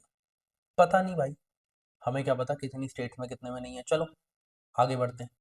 A stagnant or declining population is one of the criteria for determining PVTG status। मैंने क्या बोला आपको, जब भी स्टेटमेंट को वाइट करें, ऐसा तो नहीं बोला इज द ओनली क्राइटेरिया, ये तो नहीं बोला इज दी ओनली क्राइटेरिया। और वैसे भी थोड़ी सी भी सेंस लगाओगे तो पर्टिकुलरली वल्नरेबल कोई भी ट्राइबल ग्रुप कब होगा, जब उसकी पॉपुलेशन स्टैग्नेंट हो जाए या फिर डिक्लाइन करे। इतना तो दिमाग में रहेगा जब भी आपने ऊपर वल्नरेबल पढ़ लिया, तो ये चीज तो करेक्ट हो गई। ठीक है, ये चीज तो बेसिक सेंस से भी करेक्ट हो गई। और अगर यूपीएससी की लैंग्वेज को जो हमने समझा है उससे हमने ये भी समझा है, जब तक वो किसी चीज को बहुत ज्यादा मतलब कि डिफाइन ना करने लगे, या फिर किसी चीज को बहुत ज्यादा एक्सट्रीम ना बनाए, तब तक वो स्टेटमेंट्स करेक्ट होती है। इधर भी बोला है वन ऑफ द क्राइटेरिया, ये नहीं बोला ओनली क्राइटेरिया, तो ये करेक्ट है। चलिए, थर्ड में चलते हैं। There are 95 PVTGs officially notified in the country so far. देखो, अब ये डेटा आपको पता होना चाहिए था, क्योंकि उस टाइम पर पीवीटीजीज को ऐड किया गया था। अब उस टाइम पर जब पीवीटीजीज को ऐड किया गया था, तो इसीलिए पीवीटीजीज का क्वेश्चन पूछा गया था। तो उस टाइम जब ऐड किया गया था, तो ये टोटल कितने हो गए थे? 75। कितने हो गए थे? 75। और उस साल जब ये क्वेश्चन पूछा गया, तो उसी टाइम जो ये इरूलर और कोंडा रेड्डी ट्राइब्स हैं, उनको इंक्लूड किया गया था पीवीटीजीज की लिस्ट में। इसीलिए क्वेश्चन करंट अफेयर्स में था और क्वेश्चन पूछा गया था। तो ये गलत हो गया था, और थर्ड गलत हो गई। थर्ड को उड़ा देते अगर आप, तो 1 to 4 करेक्ट निकल जाता। अगर ये स्टेटमेंट नहीं भी पता होती तब भी आप कर लेते इसे। ठीक है, तो ये वाली स्टेटमेंट हमने अपनी यूपीएससी की लैंग्वेज को समझकर और कॉमन सेंस लगा के ठीक करी, बाकी दोनों नॉलेज से ठीक करी। ठीक है, क्यों नॉलेज से ठीक करी? जब ये करंट अफेयर्स में था तो ऑब्वियसली आपको पता होना चाहिए था, और ऐसी चीजें हम कहाँ कर लेते हैं? अपने करंट अफेयर के सेशंस में। अक्टूबर की करंट अफेयर कंप्लीट हो चुकी है, और नवंबर की करंट अफेयर्स बची है, जो कल या परसों आपको सेशन देखने को मिल जाएगा, और नवंबर की करंट अफेयर्स भी हमारी कंप्लीट हो जाएगी। फिर हम दिसंबर की तरफ बढ़ेंगे। ठीक है, आगे बढ़ते हैं। थोड़ा सा यहाँ पे मैंने पीवीटीजीज के बारे में ऐड किया है आपके लिए। ठीक है, कि ये क्या होते हैं क्या नहीं होते हैं। मेनली मैं क्राइटेरिया पे बात करता हूँ पीवीटीजीज, जो आपको पता होना चाहिए। सबसे पहले तो इनकी जो टेक्नोलॉजी है वो कैसी होनी चाहिए, प्री एग्रीकल्चरल मेथड पर इनका रिलायंस देखने को अगर मिलेगा, जैसे हंटिंग पे, गैदरिंग पे, शिफ्टिंग कल्टीवेशन पे, तो हम क्या देखेंगे, उन्हें पीवीटीजीज में इंक्लूड करेंगे। अगर लिटरेसी लेवल एक्सट्रीमली लो है तो उस टाइम पर हम क्या करेंगे, इनको इंक्लूड करेंगे। इकोनॉमी इनकी सबसिस्टेंस लेवल की है, मतलब कि जो उगाया वही खा लिया, कोई सेविंग्स नहीं, कुछ नहीं, बस सर्वाइवल के लिए रोज डेली बेसिस पे काम करना, तो फिर उसे हम इंक्लूड कर लेंगे। पॉपुलेशन अगर इनकी स्टैग्नेंट है या डिक्लाइन हो रही है तो उसे हम इंक्लूड कर लेंगे, ये तो आपको सेकंड स्टेटमेंट में देखने को मिला था। आइसोलेशन, अगर जोग्राफिकल आइसोलेशन है, जैसे अंडमान एंड निकोबार आइलैंड्स में बहुत सारी जो वो है ट्राइबल ग्रुप्स है, वो आइसोलेटेड है, तो उनको भी इंक्लूड किया गया इसीलिए। फिर डिस्टिंक्ट कल्चर की बात करी गई कि यार अगर इनकी जो कल्चरल प्रैक्टिस है वो सबसे अलग है, आज तक ऐसी प्रैक्टिस नहीं देखी गई, तब भी इन्हें इंक्लूड करेंगे, प्लीज याद कर लेना। ये सारी चीजें हैं, क्योंकि क्वेश्चन ऐसा बना सकते हैं वो, जब पीवीटीजी के ऊपर क्वेश्चन आया है तो आगे भी आ सकता है कि जो पीवीटीजीज हैं उनको इंक्लूड करने के क्राइटेरिया में कौन कौन सी चीजें आती हैं। ठीक है, 5 ऑप्शन बना के आपके सामने रख देंगे, आपको पता होना चाहिए। ठीक है, अब मैं क्यों बोल रहा हूँ कि ये इंपॉर्टेंट है, क्योंकि देखो पीवीटीजीज को रीनेम किया गया था कब, 2006 में, और अब हो गए इसको रीनेम करने को 20 साल। तो अब क्वेश्चन बिल्कुल बन सकता है इससे। ठीक है, तो इसीलिए मैं बोल रहा हूँ इसको एक बार पढ़ लेना। इसके मतलब कि इस पीवीटीजीज के लिए एक बहुत अच्छी जो है वो जो अच्छी चीज़ है जो आपको याद होनी चाहिए वो ये होनी चाहिए कि जो ये ढेबार कमीशन है वो इससे पीवीटीजी से रिलेटेड थी। तो अब आपको ये याद रखना है। ठीक है, अब उसके बाद नंबर एंड लोकेशन की बात करें, अभी मैंने पीछे बता दिया 75 पीवीटीजीज हैं जो 18 स्टेट्स एंड 1 यूनियन टेरिटरी मतलब अंडमान एंड निकोबार में आपको देखने को मिलते हैं। उनको अंडमान एंड निकोबार वालों को क्यों ऐड किया गया होगा, डिस्टिंक्ट कल्चर है, आइसोलेशन में है, ठीक है, इस वजह से। गवर्नमेंट स्कीम इससे कौन कौन सी रिलेटेड है, जैसे आपको डेवलपमेंट ऑफ पीवीटीजीज के लिए जितना भी फंड निकलता है वो 100% सेंट्रल एड होता है, उसमें स्टेट गवर्नमेंट का कोई भी लेना देना नहीं है। गवर्नमेंट जो है, मेन सेंट्रल गवर्नमेंट जो है वो क्या करेगी, स्पॉन्सर करेगी। फिर उसके बाद पीएम जनमन जो है 2023 में निकली, वो इससे रिलेटेड है। फॉरेस्ट राइट एक्ट इनके लिए लेके आए थे 2006 में, है ना, जिससे माइनर प्रोडक्ट्स बताए गए, माइनर फॉरेस्ट प्रोडक्ट्स बताए गए, उनके कलेक्शन का इनको राइट दे दिया गया था, है ना, इससे रिलेटेड हमने क्वेश्चन भी किया था। तो ये सारी चीजें आपको पता होनी चाहिए, आपके पढ़ने के लिए, आप आराम से पढ़ना। ठीक है, आगे बढ़ते हैं। ओके, तो ये क्वेश्चन क्या है, with reference to the constitution of India prohibition और limitation of the provision contained in the ordinary laws can not act as prohibition और limitation of the constitutional power of article 142। बस इतना question है कि article 142 क्या है। अगर आपको ये भी पता होगा आर्टिकल 142 किससे रिलेटेड है, तो भी आपको इसका आंसर मिल जाएगा। यू हैव 10 सेकेंड्स, आप सोच लो, समझ लो, फिर मैं आपको बताता हूँ क्या सही है क्या गलत है।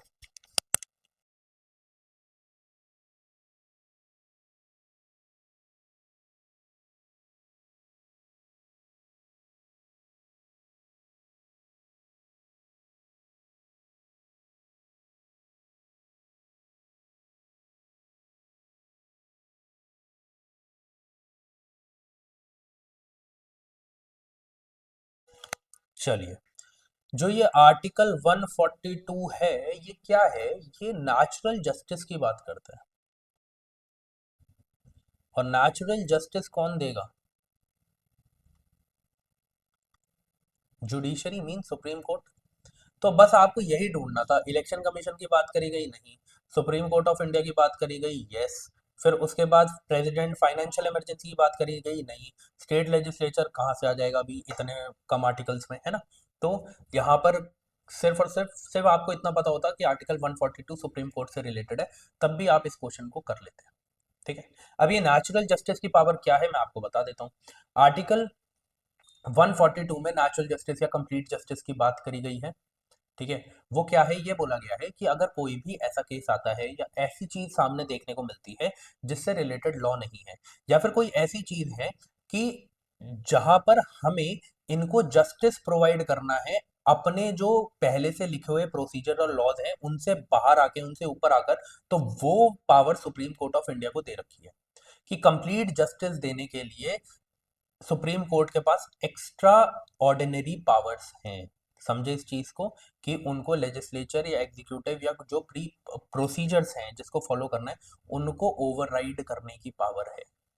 समझे इस चीज को? तो इसको क्या बोलते हैं आर्टिकल 142 को? Complete justice. और ऐसी ही एक पावर नेचुरल जस्टिस के नाम से किसको दे रखी है? वो दे रखी है नेशनल ग्रीन ट्रिब्यूनल को, एनजीटी को। हमने देखा था जब मैंने आपको पढ़ाया था, है ना? चलिए आगे बढ़ते हैं।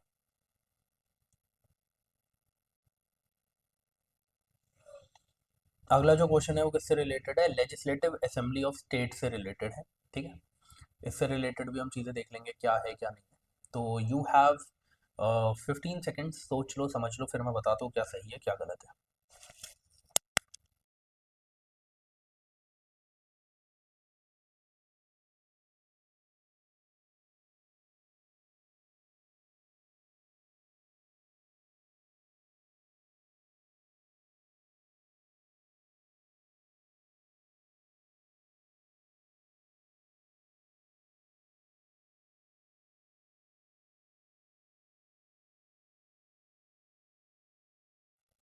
चलिए, अब देखिए जरा, बोला गया है जो गवर्नर है makes a customary address to the member of the house at the commencement of the first session of the year. ठीक है, अब ये कहाँ दिया गया है? ये आर्टिकल 176 में, 176 1 में दिया गया है, सब क्लॉज 1 में।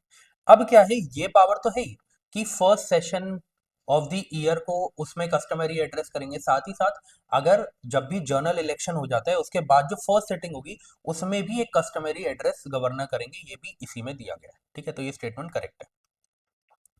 When a state legislature does not have a rule on particular matter, it follows the Lok Sabha rule on that matter। एकदम ठीक है कि जब भी जो स्टेट लेजिस्लेटिव असेंबली है, ठीक है, उसके पास आप समझो कि कोई भी एक मैटर चल रहा है, उससे रिलेटेड कोई लॉज नहीं है, कुछ नहीं है, तो उस टाइम पर, और ऑब्वियसली इट इज मैंडेटरी, तभी उसकी बात आई ना वहां पे। तो अब क्या करेगा स्टेट लेजिस्लेचर? जब तक वो लॉ अपना पास नहीं करते तब तक वो जो लोकसभा के रूल्स हैं उसको फॉलो कर लेंगे। ठीक है, तो बिल्कुल ऐसा किया जा सकता है। तो ये करेक्ट है, बोथ 1 एंड 2 आर करेक्ट। आगे आ जाओ, वही 176 1 की मैंने यहाँ पे बात करी है। ठीक है, कि first session of each year plus first session after general elections. ठीक है, उस टाइम पर भी एक एक क्या करेंगे, यहाँ पे कस्टमरी एड्रेस करेंगे। किसको? जो असेंबली है उसको। तो ये किसमें दे रखा है? आर्टिकल 176 1 में। आगे बढ़ते हैं। ये क्वेश्चन थोड़ा घुमाने वाला था। ठीक है, ये क्वेश्चन थोड़ा सा घुमाने वाला था, और मैक्सिमम लोगों ने इसको गलत किया था। ठीक है, बट फिर भी आपके पास कितना टाइम है? आपके पास 15 सेकेंड्स है, पढ़ लो। 15 से 20 सेकेंड्स दे रहा हूँ, थोड़ा बड़ा है ये। पढ़ लो, उसके बाद मैं बताता हूँ क्या सही है क्या गलत है।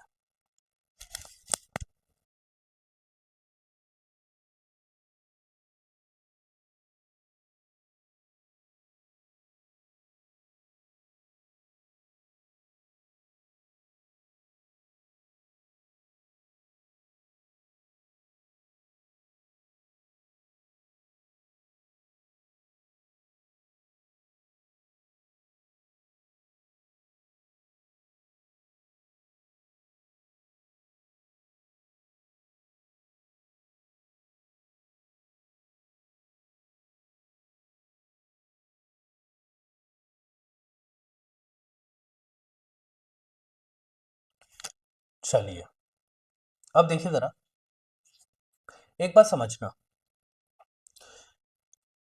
अगर पता है क्या था उस टाइम पर, देखो ऐसे आपका पेपर होता है, उसमें भी वो दो पार्ट्स होते हैं ना। इस पार्ट में वो ऐसे क्वेश्चन दे रखा था, आप आपने पेपर अगर देख रहे होगे अभी अपना, और इतना बड़ा क्वेश्चन था, उस प्रेशर में इतने बड़े क्वेश्चन को पढ़ना ही बहुत मुश्किल है। ठीक है, फिर उसके बाद क्या हुआ कि इतना बड़ा क्वेश्चन देके फिर कंफ्यूज हो गए कि एक नई ऑर्गेनाइजेशन देख ली, एक नई मतलब कि कन्वेंशन देख लिया हमने, कि United nations convention Against corruption. But अगर थोड़ा सा आप समझने की कोशिश करें, कॉमन सेंस लगाने की कोशिश करें, किससे रिलेटेड है? करप्शन से रिलेटेड है। Has a protocol against smuggling of migrants.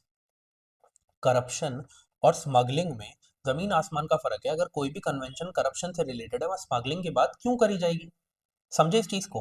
तो ये गलत हो गया था। खुद सोचना, सोचना अभी। अब बोला गया यूएनसीएसी, मतलब कि United Nation Convention Against Corruption, एक first ever first legally binding global anti corruption instrument है। हाँ, इसको पता करना वॉज डिफिकल्ट कि ये ऐसा है या नहीं है। तो मैं इसमें लगा देता हूँ ऐसे, और आगे बढ़ते हैं। फिर उसके बाद लिखा गया है a highlight of the united nations convention, convention है किससे related, transnational organized crimes. Transnational मतलब इंटरनेशनल ऑर्गेनाइज्ड क्राइम की बात कर रहे हैं, यहां पर बात करी गई थी स्मगलिंग ऑफ माइग्रेंट्स की। तो बोला गया है इसमें इंक्लूजन किया गया है स्पेसिफिकली, देखो फिर क्या कर रहे हैं, उसको बहुत ज्यादा एक्सट्रीम करने की बात कर रहे हैं कि उसके अंदर जाके एक स्पेसिफिक चैप्टर दे रखा है जिसमें बात करी गई है returning assets of their rightful owners from whom they have been taken illicitly. ये तो करप्शन की बात चल रही है यहाँ पे, तो ये वाला पार्ट इन्होंने यहाँ पे दे दिया और ये वाला पार्ट इन्होंने यहाँ पे दे दिया। ये ऐसे खेले थे उस साल आपके साथ, तो इन्होंने इंटरचेंज कर दिया था। बट आप थोड़ा सा भी पढ़ते और थोड़ा सा भी और समझने की कोशिश करते कि यार स्पेसिफिक चैप्टर है, वो भी returning asset to their rightful owners whom they have been taken illicitly, उनसे लिए गए हैं, मतलब किसकी बात होगी है, कहीं ना कहीं करप्शन की बात होगी। ठीक है, तो ये चीज थी जो आपको उस साल समझनी थी। अभी भी मुझे ये नहीं पता था, बट मुझे 1 और 3 पता था, गलत हो गया। तो ये गलत, ये गलत, ये गलत, और उसके बाद एक ही बच रहा था 2 और 4, अब नहीं पता, चलो ये भी पढ़ लेते हैं। तो ये बोला यूएनओडीसी, यूनाइटेड नेशन ऑफिस है ये, ऑफिस, ठीक है, of drugs and crimes is mandated by its member states to assist in the implementation of UNCAC and UNTOC। अब यहाँ पे mandated बोला था, हाँ मैं कंफ्यूज हो जाता, हाँ मैं कंफ्यूज हो जाता, बट फिर भी फर्स्ट स्टेटमेंट और थर्ड स्टेटमेंट जब मुझे पता थी कि कोई सेंस नहीं बना रही है, तो उसके बाद मैं बाकी दोनों स्टेटमेंट को तो खुद ही नहीं पढ़ता भाई, समझे, क्योंकि इतना टाइम नहीं है मेरे पास एग्जाम में कि मैं चारों स्टेटमेंट को पूरी तरीके से ठीक करने की कोशिश करूं। जब मुझे पता चल रहा है ना कौन कौन सी गलत है, मैं एलिमिनेट करके आगे बढ़ूंगा। तो अब आपको एक बात समझ आ गई कि अगर एक किसी क्वेश्चन में दो ऑर्गेनाइजेशंस दी गई है ना, दो कन्वेंशन दिए गए हैं, दो ऑर्गेनाइजेशंस दी गई हैं, या कुछ भी दिया गया है, दो मिनिस्ट्री दी गई हैं, तो आप थोड़ा सा उसे ध्यान से पढ़ना कि कहीं ये इंटरचेंज तो नहीं कर दिए हैं। आगे के लिए याद रखना, आगे जो पेपर्स आ रहे हैं, ठीक है, तो इस चीज को ध्यान से पढ़ना। ओके, आगे बढ़ते हैं। यहाँ पे मैंने फिर आपके लिए थोड़ी सी इंफॉर्मेशन ऐड कर दी थी कि यूएनटीओसी मतलब कि ट्रांस नेशनल ऑर्गेनाइज क्राइम से उनका काम किया था। इसको पैलेर्मो कन्वेंशन के नाम से भी जाना जाता है। ये प्राइमरी इंटरनेशनल लीगल टूल है अगेंस्ट ऑर्गेनाइज्ड क्राइम्स, जो इंटरनेशनल ऑर्गेनाइज क्राइम्स है उनके लिए है। और इसको 2000 में अडॉप्ट किया गया था और 2003 से फोर्स में आया था। इंडिया का स्टेटस क्या है, इंडिया ने इसे साइन कर रखा है, ठीक है, ये याद रखना है। इंडिया की तरफ से कौन सी जो एजेंसी है इस पे काम करेगी, वो सीबीआई करेगी, ठीक है, ये आपको पता होना चाहिए। जब एक बार क्वेश्चन पूछ लिया, वो ना कन्वेंशन हमारे लिए इंपॉर्टेंट हो गया, तो उसके बारे में थोड़ा पढ़ लो तो बेटर है। इसमें प्रोटोकॉल्स में किस किस की बात करी जाएगी, 3 प्रोटोकॉल्स इसमें दिए गए हैं कि ट्रैफिकिंग की बात करी गई है in person, smuggling of migrants, देखो पहली स्टेटमेंट में वो दे रखा था, illicit manufacturing and trafficking of fire arms, ठीक है। की ऑब्लिगेशन क्या है, state parties must criminalize act like participation of organize criminal groups, money laundering and obstruction of justice. इतना इंपॉर्टेंट नहीं है, बस ये पता होना चाहिए कि इंडिया ने इसे रेटिफाई किया हुआ है, ठीक है। अब अगेंस्ट करप्शन वाला जो चीज है उसमें क्या है, ये ओनली जो सेकंड स्टेटमेंट में दे रखा था वो ठीक दे रखा था कि only globally binding anti corruption instrument है ये। इसे अडॉप्ट किया गया था 2003 में और ये काम में आया था, फोर्स में आया था 2005 से।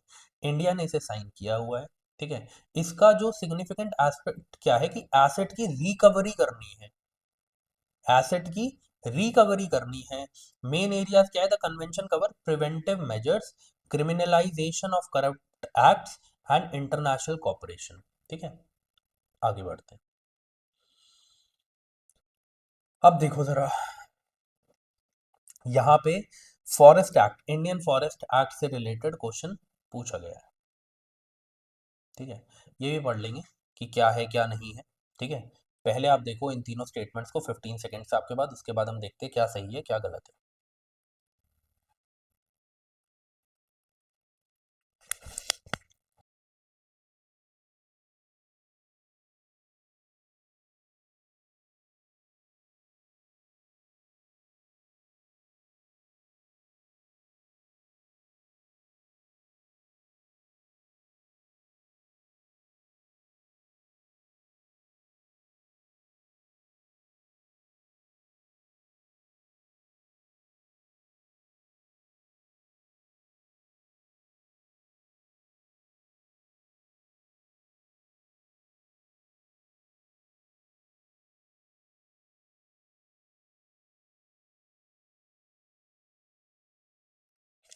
चलिए, बोला गया है एज पर रीसेंट अमेंडमेंट, मैंने क्या बोला, रिसेंटली, टिल नाउ, ये चीजें जब होती है ना, तो थोड़ा समझ जाया करो, थोड़ा समझ जाया करो कि कहीं ना कहीं खेलने की कोशिश कर रहे हो। वो बता रहे कि अभी अभी हुआ है, तुम्हें नहीं पता भाई, अभी अभी हो चुका है ये, पर तुम्हें नहीं पता है, वो ये बोलना चाह रहे हैं।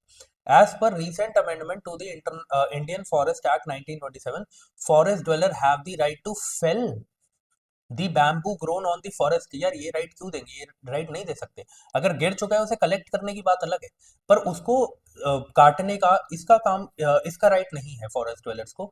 तो do not have the right, do not, देख, इनकरेक्ट है। मैं वैसे बोल रहा हूँ, जब भी वो ऐसा बोल देना कहीं कि ऐसा रिसेंटली हुआ है, तो समझ जाओ वो यही बोलना चाह रहे, तुम्हें नहीं पता बेटा, हो चुका है। ठीक है, अब देखो जरा, as per the scheduled tribes and other traditional forest dwellers, recognition of forest right act, ये जो फॉरेस्ट राइट एक्ट है ना, उसकी ये पूरी की पूरी क्या है, फुल फॉर्म है। ठीक है, समझ लो पूरा एक्ट का नाम ये है। बैम्बू को माइनर फॉरेस्ट प्रोड्यूस बोला गया है। क्या माइनर फॉरेस्ट प्रोड्यूस बोला गया है? बिल्कुल बोला गया है। ठीक है, फिर उसके बाद the scheduled tribes and other, ये पूरा का पूरा, ठीक है, allows ownership of minor forest produce to the forest dwellers. क्या ओनरशिप प्रोवाइड करी गई है? बिल्कुल ओनरशिप प्रोवाइड करी गई है, बट उसको काटने का राइट जो है, उसको गिरा देने का राइट जो है, वो दे रखा है क्या फॉरेस्ट ड्वेलर्स को? नहीं दे रखा है। ठीक है, तो 2 और 3 करेक्ट है। अब ये कैसे पता कर सकते हैं? ये थोड़ा सा आपको एक्ट पढ़ के ही पता चलेगा, इसलिए बोलता हूँ मैं कि एनवायरनमेंट का जो आपका आप करंट अफेयर्स करके चले जाते हो, करंट अफेयर्स के साथ एक चीज मत कर लो, जो जितने भी एक्ट्स है ना, मतलब कि एनवायरनमेंट से रिलेटेड, उनको एक बार हर महीने थॉरली पढ़ के उसे रिवाइज कर लिया करो। हर महीने एनवायरनमेंट को 2 से 3 दिन दे दो। करंट अफेयर्स में जो आप पढ़ रहे हो वो तो बात अलग है, 2 से 3 दिन दे दो, और उसमें आप जितनी भी बेसिक टर्म्स हैं एनवायरनमेंट की वो पढ़ लिया करो, जो भी एक्ट्स हैं वो आप पढ़ लिया करो। ठीक है, और अगर कोई अमेंडमेंट हुआ है तो वो चीज़ आप देख लिया करो। उससे क्या होता है ना, उससे होता ये है कि एनवायरनमेंट के बहुत ज़्यादा ऐसे क्वेश्चन नहीं आते कि बहुत हार्ड है। क्वेश्चन आते हैं तो एक्ट से आते हैं या फिर करंट अफेयर से आते हैं। तो बहुत ज़्यादा टाइम देना भी गलत है, और बिल्कुल टाइम ना देना भी गलत है। तो आप क्या करो, बेसिक टर्म्स पढ़ो और एक्ट्स को रिवाइज करो, इतना काम कर लिया करो। ठीक है, आगे बढ़ते हैं। इस चीज़ को याद रखना कि इस एक्ट के ही तहत ये बोला गया कि ओनरशिप दी जाएगी, एक्सेस टू कलेक्ट दिया जाएगा। ठीक है, कलेक्ट आप कर सकते हैं, एक्सेस टू कलेक्ट। ठीक है, यूज कर सकते हैं, डिस्पोज भी कर सकते हैं ऑफ माइनर फॉरेस्ट प्रोड्यूस।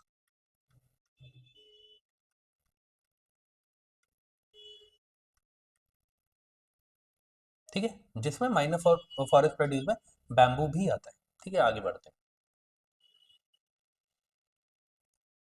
अब ये क्वेश्चन उस साल क्यों पूछा गया था? ठीक है, फिर करंट अफेयर्स था कि 2017 में एक अमेंडमेंट आया था। ठीक है, इंडियन फॉरेस्ट एक्ट 1927 में, इसलिए वो क्वेश्चन पूछा गया था। ठीक है, आगे बढ़ते हैं। ठीक है, अब ये क्या हुआ था 2018 में, 2018 में, 2018 में एक केस हुआ था। कौन सा? शैफिन जहान वर्सेस अशोकन, अशोकन था एक्चुअली, अशोकन। ठीक है, इनका एक केस था 2018 में, उसकी जजमेंट आई थी। उस टाइम पर ये बोला गया था कि जो राइट टू मैरी है ना, वो आर्टिकल नंबर 21 का पार्ट है। वो किसका पार्ट है? आर्टिकल नंबर 21 का। अब 2019 में या 18 में आया था, इसलिए 2019 में ही पूछ लिया गया था। मैं फिर बोलता हूँ, कोई भी चीज़ ऐसी आ रही है तो वो आउट ऑफ द बॉक्स नहीं आएगी, वो किसी ना किसी रीजन की वजह से आएगी। अगर आप थॉरोली डेली बेसिस पे जाके करंट अफेयर पढ़ रहे हैं, आपको कभी दिक्कत नहीं आएगी। इसीलिए मैं कह रहा हूँ कि जो मैं करंट अफेयर करवा रहा हूँ उसको प्लीज करिए, आप कहीं और से कवर कर रहे हैं, आप बिल्कुल करिए। ठीक है, बट मैं जो आपको करवा रहा हूँ वो क्वेश्चंस की फॉर्म में है ना। तो आप एटलीस्ट बाहर से, इधर उधर से, जहां से भी आप करंट अफेयर्स कवर कर रहे हैं आप कर लीजिए, बट क्वेश्चंस की फॉर्म में एटलीस्ट उसे पढ़ लीजिए। तो आपको पता चलेगा कि हाँ ये चीज मैंने पढ़ी है या नहीं पढ़ी उस पर्टिकुलर बुकलेट में या जहां से भी आप पढ़ रहे हैं। ठीक है, आपके लिए ये फायदेमंद है, इसलिए मैं बोल रहा हूँ। चलिए, अब देखिए, बोला गया है according to the Indian patents act a biological process. चलिए फिर से 15 सेकंड दे रहा हूँ, पढ़ लीजिए, फिर मैं आपको बताता हूँ इसको कैसे सही करना था, गलत करना था। ठीक है, चलिए।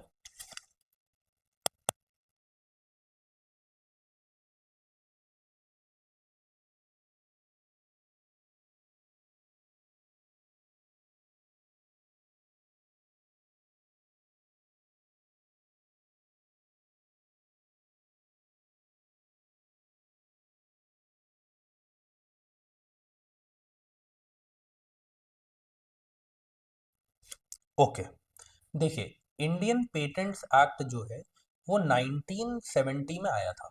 अच्छे से लिख देता हूँ, 1970 में आया था। अब 50 इयर्स इसे कंप्लीट होने वाले थे इन 2020, इसीलिए ये क्वेश्चन आपसे उस टाइम पर पूछ लिया गया। बोला गया है a biological process to create a seed can be patented in India. ऐसी बात नहीं है, ऐसा नहीं किया जा सकता। ठीक है, ये बात आपको पता होनी चाहिए। प्लांट्स एंड एनिमल से रिलेटेड जो भी चीज है उसे पेटेंट नहीं किया जा सकता। अगर हाँ, अगर आपको कहीं पे बोल दिए कि जेनेटिकली मॉडिफाइड माइक्रो ऑर्गेनिजम्स हैं, उनको पेटेंट किया जा सकता है, तो उनको बिल्कुल किया जा सकता है, क्योंकि उनको क्या किया है, जेनेटिकली मॉडिफाई किया है। पर कोई बायोलॉजिकल प्रोसेस है उसको आप कर देंगे पेटेंट, ऐसा आप नहीं कर सकते। ठीक है, in India there is no intellectual property appellate board. आप सोचो यार, इतनी इंपॉर्टेंट चीज है। ठीक है, एक intellectual IP, intellect IP board एक इतनी इंपॉर्टेंट मतलब की चीज है जो हर एक देश में होनी चाहिए, हमारे देश में नहीं होगी क्या?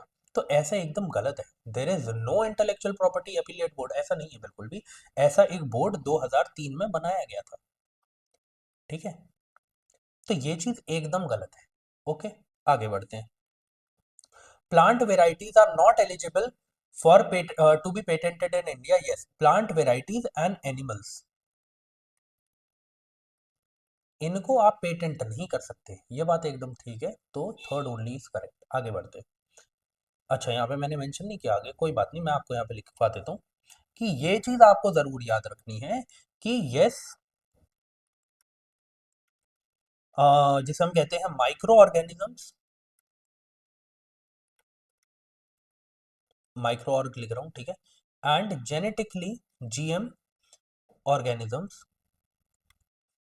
या फिर ऐसे लिखता हूँ जीएम माइक्रो ऑर्गेनिजम्स। जीएम का मतलब आपको पता है ना, जेनेटिकली मॉडिफाइड। ओके, ये मैं आपको करवा चुका हूँ बहुत बार। माइक्रो ऑर्गेनिजम्स जो है, जेनेटिकली मॉडिफाइड माइक्रो ऑर्गेनिज्म को, इनको पेटेंट किया जा सकता है, कैन बी पेटेंटेड। तो अगली बार ऐसा कोई क्वेश्चन ना आ जाए तो याद रखना, क्योंकि अभी मैंने आपको बता दिया कि प्लांट वेराइटीज एनिमल्स को नहीं किया जा सकता, पर इनको किया जा सकता है। तो प्लीज ये आप याद रखना। ओके, तो आगे बढ़ते हैं। इन्वायरमेंट प्रोटेक्शन एक्ट 1986, मैंने फिर से बोला कि इन्वायरमेंट में जितने एक्ट्स है ना, आप प्लीज उन्हें रिवाइज कर लिया करो। अब देखो, ये 1986 में आया था, ये अब 2026 में पेपर होगा, तो ये क्वेश्चन पूछा जाएगा भाई, ये क्वेश्चन पूछा जाएगा। तो इन्वायरमेंट प्रोटेक्शन एक्ट इस साल के लिए आप याद कर लेना, मैं आपको फिर से बोल रहा हूँ, बिल्कुल पूछा जाएगा। ओके, चलिए, तो अभी आपके पास फिर से 15 सेकेंड है, सोच लो समझ लो, फिर मैं बताता हूँ क्या सही है क्या गलत है।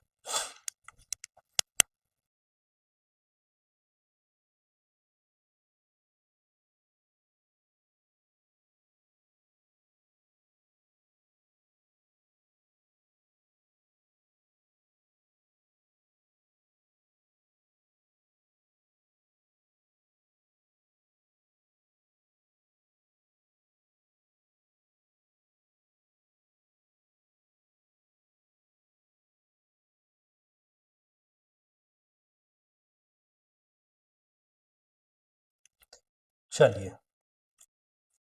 अब यहाँ पे बोला गया कि एक एक्ट दिया गया और इसमें बोला गया है कि it empowers the government of India to state that the requirement of public participation in the process of environmental protection and procedure and manner. मैंने क्या बोला, यहाँ पे भी वो खत्म कर सकते थे ना, उन्होंने एक चीज बताया कि पब्लिक पार्टिसिपेशन की रिक्वायरमेंट है इन्वायरमेंटल प्रोटेक्शन में, चलो ठीक है मान लिया। फिर बोला गया है कि कैसे उनकी रिक्वायरमेंट या कैसे उनका यूज करना है, उसका प्रोसीजर और उसका मैनर भी दिया गया है। मैंने क्या बोला, जब भी वो किसी चीज को एक्स्ट्रा एक्सप्लेन करें, आपको समझ जाना है कि वो आपको बेवकूफ बना रहे हैं। कोई भी प्रोसीजर कोई भी मैनर नहीं दिया गया है भाई, कोई भी प्रोसीजर कोई भी मैनर नहीं दिया गया है। हाँ, पब्लिक पार्टिसिपेशन की रिक्वायरमेंट है, पर उसको स्टेट करना, उसका प्रोसीजर देना, उसका मैनर बताना, ये सब काम उस एक्ट में नहीं किया गया है।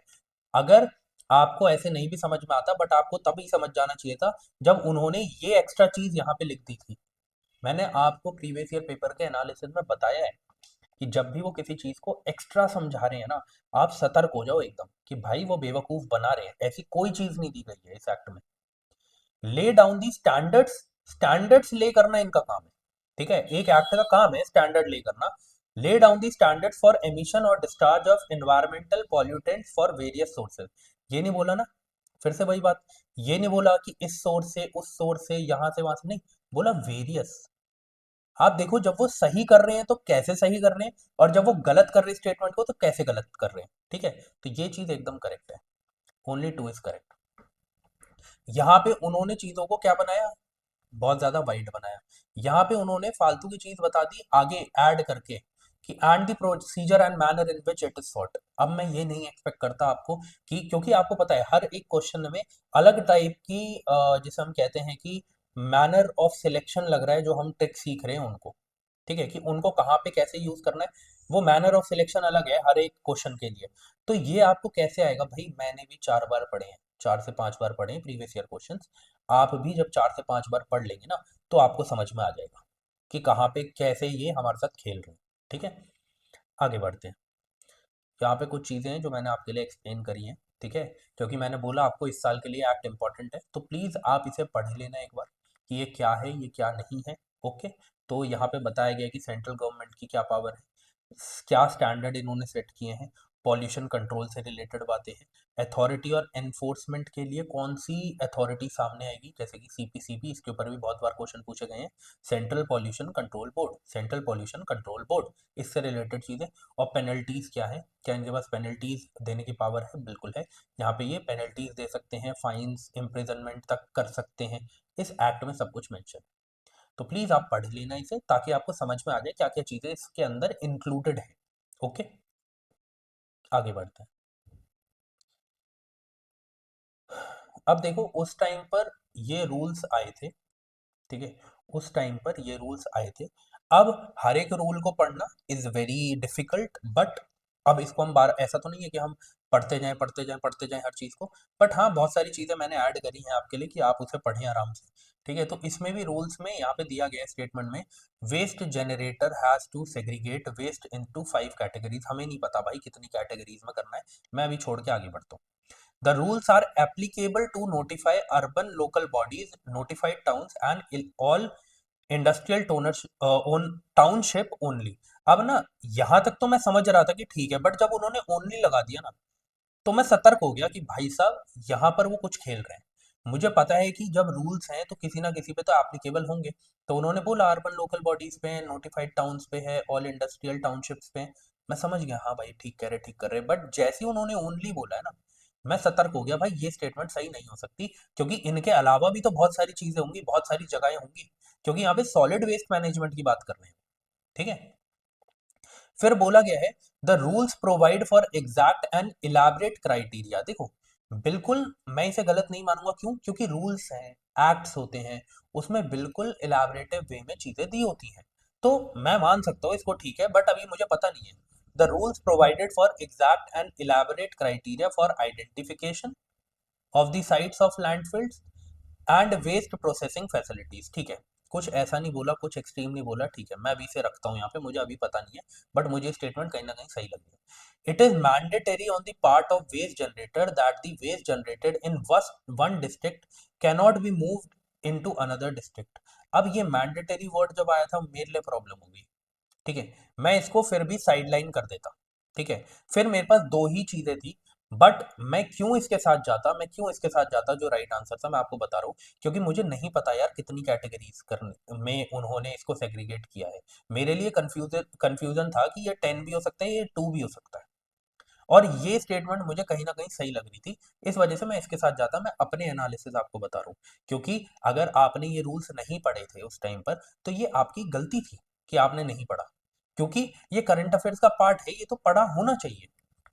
ठीक है। लेकिन जब जिसने नहीं पढ़ा वो कैसे करेगा, वो मैं आपको बता रहा हूँ। तो उसके हिसाब से एक स्टेटमेंट गलत हो गई थी मेरी। 3 स्टेटमेंट बची थी। मैंडेटरी यहाँ लिखा हुआ था और वो भी बोला गया कि एक डिस्ट्रिक्ट के वेस्ट को दूसरी डिस्ट्रिक्ट में नहीं ले जाया जा सकता। मुझे ऐसा नहीं लगा सही है। ठीक है। इस वजह से मैंने इसको रोका। फिर 2 में कंफ्यूज था, उसे क्यों मैंने हटाया, क्योंकि यहाँ पे मुझे नहीं पता था कितनी कैटेगरीज हो सकती हैं। ठीक है। बट ऐसी चीजें एग्जाम में करना आई नो मुश्किल है, इसलिए मैं कहता हूँ भाई पढ़ लो, है ना। करंट अफेयर्स पढ़ लो। ठीक है, उसके बिना कुछ नहीं होना। तो इसीलिए अब क्योंकि ये रूल्स जो है वो 2016 में आए हैं, अब 2026 में आप पेपर दे रहे हो, तो क्या पता फिर से पूछ ले भाई। तो इसलिए मैंने आपके लिए ऐड कर दिया कि अब तो पढ़ लो, जब तब नहीं पढ़े तो। ठीक है। क्या है, इन रूल्स ने रिप्लेस किया जो 2000 के रूल्स थे उन्हें। ठीक है। और ये किस किस को कवर कर रहे थे अब, urban, agglomerations, census, town, railway, airport, ports, defence areas etcetera, beyond just municipal limits. और वहां पे देखो जो सेकंड स्टेटमेंट दे रखी थी, वो जो उन्होंने ओनली लगा दिया था ना, उन्होंने इन सब चीजों को एक्सक्लूड कर दिया। ठीक है, बल्कि ये भी इसके पार्ट थे। फिर इन्होंने क्या किया, सेग्रीगेशन को 3 पार्ट में किया। वहां 5 लिखा गया था, किसमें किया, 3 में किया। किसमें, wet biodegradable, dry non biodegradable and domestic hazardous. ठीक है, 3 पार्ट्स में सेग्रीगेट किया गया। फिर रिस्पॉन्सिबिलिटी क्या थी, जनरेटर की, जो जनरेट कर रहा है, कि वो अपने वेस्ट को पहले से सेग्रीगेट करे। पे user fee for collecting and processing, जो आपके भी घर के आसपास से जो कूड़ा ले जाते होंगे वो कुछ फीस लेते होंगे। वो ये कहते होंगे कि आप पहले से सेग्रीगेट करो, क्योंकि नोएडा में जहाँ मैं रहता हूँ वहां पे ऐसा बोला जाता है। ठीक है। फेस करेंगे स्पॉट फाइन्स अगर वो लिटर कर रहे हो या फिर सेग्रीगेट नहीं कर रहे हैं चीजों को। और बल्क जनरेटर जैसे होटल्स है, मार्केट है, इंस्टीट्यूशन है, वो अपने बायोडिग्रेडेबल वेस्ट को ऑन साइट ही प्रोसेस करेंगे, ऐसा बोला गया। अर्बन लोकल बॉडीज की बात करी गई, उनका रोल क्या होगा, कि वो 100% डोर टू डोर कलेक्शन करेंगे अर्बन लोकल बॉडीज में। ठीक है, door to door connection collection. क्या ऐसा हो रहा है, नहीं हो रहा, मुझे कमेंट सेक्शन में बताना। Set up waste processing facilities, phase out chemical fertiliser in park, use compost. उसके बाद क्या क्या चीजें दे रखी है, कि एक्सटेंडेड प्रोड्यूसर्स लिमिट रिस्पॉन्सिबिलिटी यहाँ पे ऐड करी गई थी। ठीक है। इसके की फीचर्स में sanitary and diaper waste management से रिलेटेड, waste to wealth landfill standards. ठीक है, कि strict criteria for site selection, जो थर्ड स्टेटमेंट है वो करेक्ट है। ठीक है, इसीलिए करेक्ट है। नो वेस्ट बर्निंग या बरिंग, किसी को भी बर्न नहीं किया जाएगा वेस्ट को, या फिर बरी भी नहीं किया जाएगा। स्पेशल प्रोविजंस क्या थे, rules for hilly areas, transfer stations to landfill in plains. अब बताओ, एक डिस्ट्रिक्ट से दूसरी डिस्ट्रिक्ट जा रहे हैं, नहीं जा रहे हैं, जा रहे हैं ना। इसलिए मेरे को वो प्रॉब्लम लगी थी कि मैंडेटरी करना मान लिया, पर उस पे एक्सेप्शंस भी तो हो सकते थे। इसीलिए मैंने फोर्थ स्टेटमेंट को सही नहीं माना था। ठीक है, क्योंकि मुझे पता था कि कुछ ना कुछ एक्सेप्शंस तो होंगे। तो इसलिए बोला गया हिली एरियाज में ट्रांसफर करे जाएंगे उन स्टेशन को टू लैंडफिल इन प्लेन्स, तो मतलब डिस्ट्रिक्ट तो इंटरचेंज होगी ऑब्वियसली। ओके। तो ये चीजें हैं जो आपको पता होनी चाहिए, है ना। बाकी आप प्लीज एक बार खुद ढंग से अच्छे से पढ़िएगा, तो आपको समझ में आएगा। इसीलिए मैं आपको पीडीएफ प्रोवाइड करता हूँ, है ना। आगे बढ़ते हैं आज के लास्ट क्वेश्चन की तरफ। ओके। अब ये 2018 में रूल्स आए थे।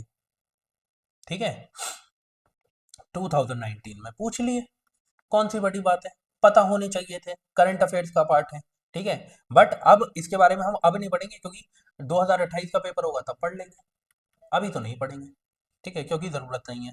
बट तब जो आए थे, industrial employment standing order central amendment rules 2018 के, उसमें क्या क्या चीजें थी, क्या क्या नहीं थी, वो एक बार हम देख लेते हैं। If rules for fix term employment are implemented, it becomes easier for the firms companies to lay off workers. बिल्कुल ठीक है। अगर आप खुद सोचो, आप एक फिक्स टर्म के लिए किसी को हायर कर रहे हो, अब वो जब फिक्स टर्म खत्म हो गई, तो उसके बाद उसको ले ऑफ करना तो इजी हो ही जाएगा ना। बिल्कुल सही बात है, उसमें क्या गलत है। ठीक है। No notice of termination of employment shall be necessary in the case of temporary workman, कि कोई भी नोटिस ऑफ टर्मिनेशन नहीं देने की जरूरत है अगर वो टेम्परेरी है। तो उसको नोटिस ऑफ टर्मिनेशन क्यों मिलेगा?